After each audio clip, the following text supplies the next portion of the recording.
Getting under Donald Trump's skin is very easy to do. He is so insecure, angry, and constantly lashing out that making him upset, not a challenge. But living rent-free in his head certainly is. And for better or for worse, Kamala Harris has accomplished that. And we saw it not just in Donald Trump's midnight meltdown yesterday, but in the insane threats he is now attacking Kamala Harris with, and a meltdown that we're going to get into. But before we do, if I could quickly ask you to leave a like on this video, and if you haven't already and you enjoy our channel, to hit that subscribe button. It goes a long way, and it really does mean a lot to me. Now, before we get into the crazy threats that Donald Trump is now making, doing anything but actually focusing on the promises he's made and failed to keep during his administration, I want to start with a call out from Kamala Harris that got this all started.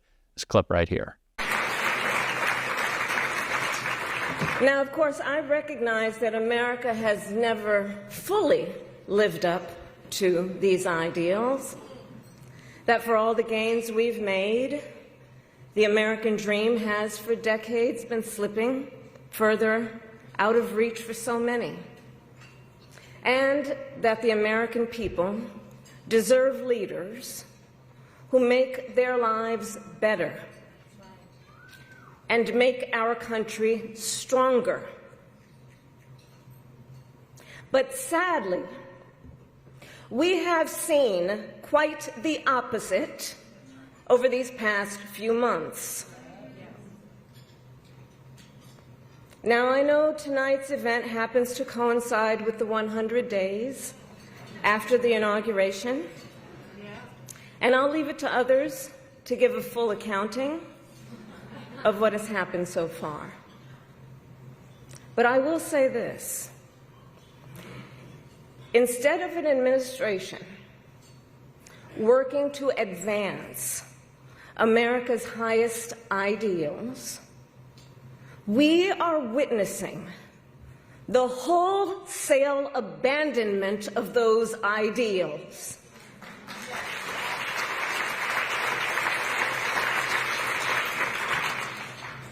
And what we are also seeing in these last 14 weeks is Americans using their voice and showing their courage. We all know. I think Vice President Harris hits on something that is a real sentiment being felt by everyone in America, and that includes Donald Trump's most ardent supporters. That this is an administration that is fundamentally unfocused. They do not care about any of the things that they promised that they would fix, that they would address. Donald Trump is not only not lowering prices, but they're going up because of his idiotic tariffs, a plan that is only being carried out because he likes the word and because it's a way to do maximum corruption. That's really the whole point. It's been an administration focused on enriching himself and enriching other billionaires. All the while, Donald Trump is attacking people he sees as his political enemies, wasting time that he should be spending keeping his promises. But of course, he was never going to do that. This was always just going to be about his own personal grievance. And we saw that with Donald Trump's recent attack on Taylor Swift that Carolyn Levitt was asked about, and it's important context for what just happened. The last one, what does President Trump mean when he says that Taylor Swift is no longer hot? Look, he is speaking about Taylor Swift's political views and how perhaps it has impacted the support of the American public for her work, and I will leave it at that. Annie, go ahead. Thanks so much. So Donald Trump, in a very weird and gross and uncomfortable for all of us post, announced recently that Taylor Swift is no longer hot to him. And whatever context you want to take that makes you the least uncomfortable, because boy, is it gross. But why is he doing this? Why is he attacking Taylor Swift? Well, it's because Bruce Springsteen recently spoke out against Donald Trump at a concert in which he delivered an incredible takedown that we're going to check out a little bit later. But that has led Donald Trump to revisit a pet issue of his, which is all the celebrities who like Kamala Harris and hate him. And now he is threatening Kamala Harris because of some conspiracy that he's come up with, the reason that they all endorsed him. And you can see that in this very strange article right here. Trump demands major investigation into Beyonce and Springsteen appearances in late night rant. Trump demands major investigation into Beyonce and Springsteen appearances at Kamala Harris rallies in late night rant. Donald Trump escalated his feud against Bruce Springsteen in a late night all caps rant, calling for an investigation into the legendary rocker's performance at a Kamala Harris rally last fall. Springsteen kicked off his Land of Hope and Dreams tour last week by saying the U.S. was in the hands of a corrupt, incompetent, and treasonous administration, leading the president to fire back that Springsteen was a dried-out prune of a rocker who ought to keep his mouth shut. After the boss responded at his show Saturday by calling Trump an unfit president whose administration was persecuting people for their right to free speech and voicing their dissent, Trump once again used social media to accuse Springsteen, along with Beyonce, Oprah Winfrey, and Bono, of making illegal contributions to Harris's campaign. How much did Kamala Harris pay Bruce Springsteen for his poor performance during her campaign for president? Trump wrote. Why did he accept that money if he is such a fan of hers? Isn't that a major and illegal campaign contribution? What about Beyonce? And how much went to Oprah and Bono? I am going to call for a major investigation into this matter. A senior advisor and spokesperson for the Harris campaign told Deadline that the campaign did not pay for celebrity support. Oprah Winfrey has previously said she was not paid a dime for the town hall she hosted. Deadline and other outlets reported instead the campaign paid her company, Harpo Productions, to provide sets, lights, cameras, microphones, crews, producers, and even the chairs used during the live event. I did not take any personal fee, Winfrey wrote. However, the people who worked on that production needed to be paid, and were. End of story. Trump nevertheless claimed in his post that Harris had paid for the endorsement. Candidates aren't allowed to pay for endorsements, which is why Kamala did under the guise of paying for entertainment. His social media post continued, it's not legal for these unpatriotic entertainers. This was just a corrupt and unlawful way to capitalize on a broken system. So obviously Kamala Harris didn't pay for endorsements, but a corrupt and broken system that someone is capitalizing on, say you, Donald? Who does that remind me of? Maybe yourself? Maybe your new toy? Your big bribe of a jumbo jet? Is that not a bribe through a corrupt system in which Pam Bondi is saying that it's all legal because she's your sock puppet? Yeah, of course. Even Republicans are calling it out. Rand Paul did right here. Paul, let me start right there. So we heard from Steve Witkoff. I know you've raised concerns about this gift of this Qatari jet. He says the Qataris are giving it simply because they've decided to donate something because of all the wonderful things that we've done for them in the past. Do you buy that the Qataris don't expect anything in return for a $400 million gift? I guess, first of all, I think my fear is that it detracts from a largely successful trip where the president is talking about opening up and doing more trade with the Middle East, which is a good thing, particularly amidst all the protectionism and directing away from trade that we've had going on. I would say that we sell more arms than any other country in the world. We are the largest arms merchant in the entire world, and a lot of those arms go to Gulf sheikdoms and monarchies like the Qataris. Those decisions are made by the executive branch. We have a veto power in Congress, and I've been part of vetoing or trying to veto arms before to Qatar as well as to Saudi Arabia over human rights abuses.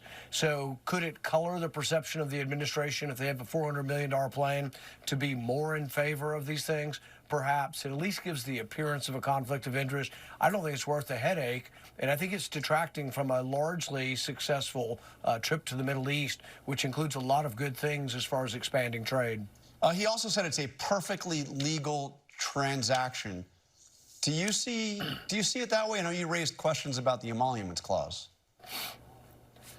I think it sort of depends on how the transaction is set up. Is there a possibility that, could they donate it back to Boeing and Boeing sells it to us? There's a lot of ways this could be arranged. But I think what set up signals that people were concerned about was that it was going to be temporarily part of the government and then it was going to the president's library when the president retires. So I think all of those things could be fixed, could be corrected. There probably is a perfectly legal way, but right now it's raised more questions than I think it's worth. Okay. Yeah, so before Donald Trump starts threatening to investigate Kamala Harris and Bruce Springsteen and Beyonce, maybe you take a look in the mirror at your own actually corrupt actions, like your actual corruption that couldn't be more blatant and is being called out by even your supporters. Have you considered that? for a single second? Clearly not, which is why Donald Trump will continue to get called out. And I said I want to take a look at that Bruce Springsteen clip. Let's hear from the boss right here. But things are happening right now that are altering the very nature of our country's democracy, and they're too important to ignore. So,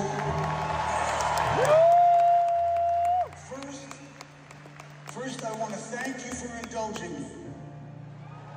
But in America, my home, they're persecuting people for their right to free speech and voicing their dissent. That's happening now. In America, the richest men are taking satisfaction in abandoning the world's poorest children to sickness and death. That's happening now. In my country, they're taking sadistic pleasure in the pain they inflict on loyal American workers. They're rolling back historic civil rights legislation that led to a more just society. They're abandoning our great allies and siding with dictators against those who are struggling for their freedoms. That's happening now. They are defunding American universities that won't bow down to their ideological demands.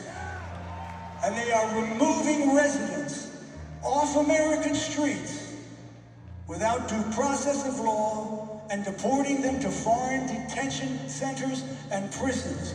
That's happening now.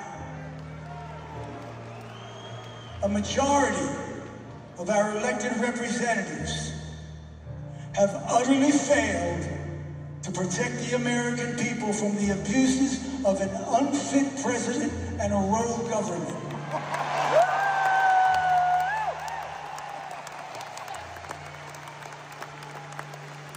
They have no concern or idea of what it means to be deeply American. The America I've sung to you about for 50 years is real. And regardless of its many faults, it's a great country with a great people, and we will survive this moment.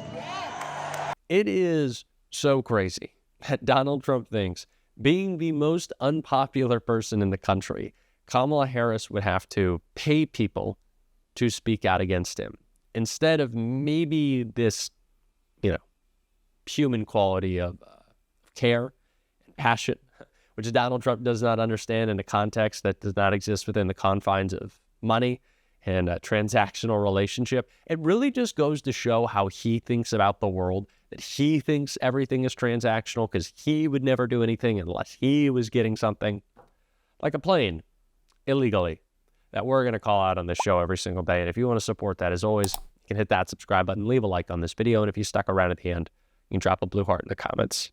And until next time, I'll see you soon.